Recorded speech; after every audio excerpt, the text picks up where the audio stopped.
Flanked by his Secretary of State, UN Ambassador, and National Security Advisor, President Trump is turning up the heat on North Korea for a third time this week. Late tonight, asked, is the U.S. going to war? I think you know the answer to that.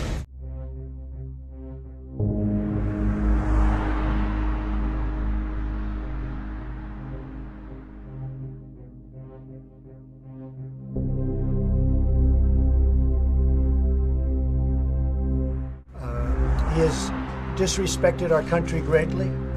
He has said things that are horrific. And with me, he's not getting away with it. He got away with it for a long time between him and his family. He's not getting away with it. It's a whole new ballgame. And he's not going to be saying those things, and he's certainly not going to be doing those things. I read about we're in Guam by August 15th. Let's see what he does with Guam. He does something in Guam. It will be an event the likes of which nobody's seen before, what will happen in North Korea. It's not a dare, it's a statement. It has nothing to do with dare. That's a statement. Today on the sun-drenched beaches of Guam, a tale of two islands. Tourists enjoying vacation, while Homeland Security officials issue stark warnings. What to do if North Korea carries out its threat to lob 4 ballistic missiles in this direction. In the event of a missile attack, do not look at the flash or fireball. It can blind you. Take cover under a concrete structure or below ground. Lie flat on the ground and cover your head. It could take 30 seconds or more for the blast wave to hit. And if caught outside, shower with lots of soap and shampoo to help remove radioactive contamination. Washing hair and taping windowsills and stuff like that, that's kind of new to us. This is a weapon that we don't want to mess around with. North Korea's military says its missiles would drop fear into the United States, splashing down in international waters 20 miles off Guam. At that distance, this is roughly how close the missiles would come to shore. Guam is still visible on the horizon. It's roughly a 20-minute boat ride back to land. These 15 sirens, all at low-lying areas, would warn the public of an imminent threat. Not far from the sands where families frolic, B-1 bombers sit ready to launch. Our motto is ready to fight. The wing mission right now is to provide President Trump with any options. The military ready to go. This morning, Mr. Trump using another bullhorn, tweeting, military solutions are now fully in place, locked and loaded. Should North Korea act unwisely, hopefully Kim Jong-un will find another path, warning leader Kim Jong-un. And this man will not get away with what he's doing, believe me.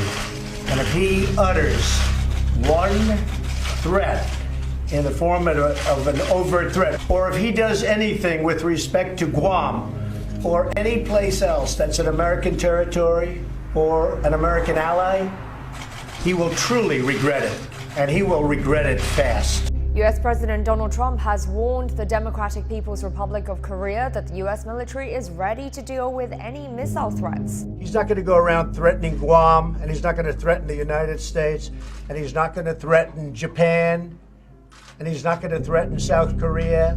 No, that's not a dare, as you say. That is a statement of fact. NBC's Peter Alexander pressing him. Mr. President, what do you mean by military solutions are locked and loaded as it relates to North Korea? Well, I think it's pretty obvious. We are looking at that very carefully, and I hope that they are going to fully understand the gravity of what I said.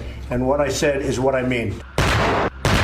In terms of being locked and loaded, the U.S. military is always at a heightened state of readiness on the Korean Peninsula. Pentagon officials tell NBC News so far they haven't moved in any new military hardware and stress the region is already armed with deep penetrating missiles, B-1 bombers in Guam, Navy destroyers and submarines. The North Korean government is firing back at the president's stepped-up rhetoric, accusing the U.S. of driving the crisis to the brink of a nuclear war. Tonight, international partners from China to Germany are urging all sides to turn down the heat. The president defiant. My critics are only saying that because it's me. If somebody else uttered the exact same words that I uttered, they'd say, what a great statement, what a wonderful statement. I know that President Obama said global warming is the biggest threat.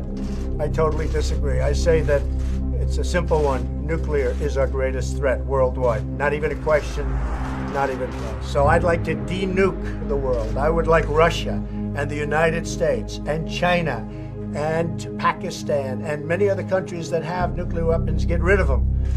But until such time as they do, we will be the most powerful nuclear nation on Earth by far. Tonight, Guam caught in the middle, paradise in the crosshairs. Government officials say despite this startling two-page warning telling people to find safety in parking lots or bunkers, they say they should have about a 14-minute heads up if missiles were coming in this direction. Still, this was a startling read for so many headed to the beach this weekend. Lester? Yeah, pages out of the Cold War indeed. I want our nuclear arsenal, to be the biggest and the finest in the world. And we've spent a lot of money, a lot of time, and a lot of effort. And it's in tip-top shape and getting better and getting stronger. And until such time as this scourge disappears, we will be so much better and so much stronger than anybody else. And nobody, including North Korea, is going to be threatening us.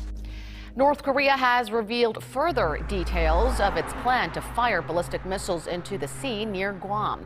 It's now specifying it will launch 4 intermediate-range missiles in the coming days. While most experts believe this is yet another bargaining chip for the regime's political gains, South Korea's military has sent out a strong warning against Pyongyang.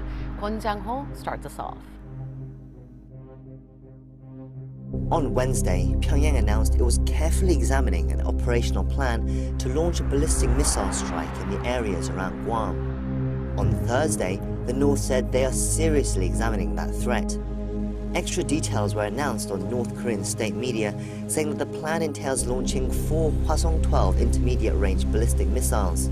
It said the rockets will travel over Japan exactly 3,356.7 kilometers for 1,065 seconds and hit the waters around Guam 30 to 40 kilometers away from the island. Reiterating Wednesday's statement, the purpose of the strike is said to be to deter US military assets from mobilizing from the island and to send a message to Washington. Plan, it said, is set to be finalized and reported to Kim Jong-un by mid-August. South Korea's Joint Chiefs of Staff, meanwhile, have issued a strong response to Pyongyang's threat towards Guam and other recent threats to South Korea and the US. They said it's a serious challenge to the Korean people and the South Korea-US alliance and warned the regime against carrying out any action. If North Korea ignores our warning and carries out this provocation, they will face strong and firm punishment from our military and the South Korean-US alliance. China, very much a key player, a neighbor of North Korea, an ally of North Korea. They're saying, the foreign ministry, that all sides should be cautious with their words and actions. They do say that through the state media that if North Korea strikes first, they will stay on the sidelines. They will stay neutral. But if the United States and South Korea stage their own preemptive strike, then China will, in the words of the media, prevent it. Another ally of the United States weighing in proximity to all this, Australia, its prime minister saying that if anything goes down, it stands shoulder to shoulder with the United States, Bill. And is there more reaction from the Korean Peninsula, Greg? Absolutely. On both sides of the DMZ, South Korea, the defense minister saying to his troops that they should stand in heightened readiness just in case there's any provocative moves from the north. He underscored, and we just heard from the Pentagon also underscoring that starting August 21st, U.S. and South Korean forces will stage joint military exercises as planned. That's another thing that's gotten North Korean a little bit upset. From the regime of Kim Jong-un today, we get something out of state media, a little bit obtuse. The mainland of the United States should not feel safe, according to one official editorial. The regime would use, in their words, ultimate means if anything untoward happens. One-upsmanship, very dangerous on both sides right now, Bill. No question.